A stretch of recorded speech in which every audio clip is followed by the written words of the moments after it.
Hi folks, it's Mike Murphy. Today's quick tip is in Adobe After Effects CC 2020. In this tutorial, I'm going to show you how to turn on and turn off solo panels in Stack. Let me show you how to do it in Adobe After Effects CC 2020. I am currently using the default workspace. If you look over here, these are called panels, and they're currently stacked on top of each other, so I can have a whole bunch of panels over here and keep things nice and clean. If you notice, when I click on a panel, the panel opens, but the others stay closed, so I can only open one at a time in this current mode.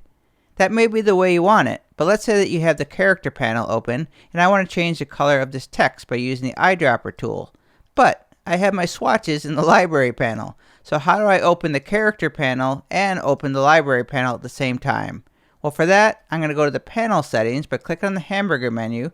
I'm going to go to Panel Group Settings, and I'm going to uncheck this right here, Solo Panels and Stack. So with Solo Panels and Stack unchecked, now I can click on my character panel. You'll see that both panels are open, so I can click on my eyedropper tool, and now I can change the color of my text. I can also open other panels and they will all stay open. If you want to close them back down, just click on the panel name and we'll go back into that stack panel view. So clicking on the hamburger menu to the right of any panel, going to Panel Group Settings, then checking or unchecking Solo Panels in Stack is one way to do it, but there is also a keyboard shortcut.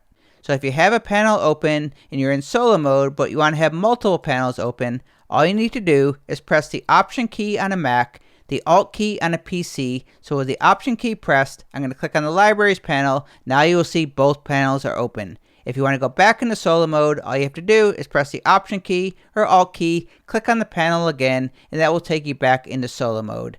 My name is Mike Murphy, and that is how you turn on or turn off solo panels in Stack in Adobe After Effects CC 2020. Cheers.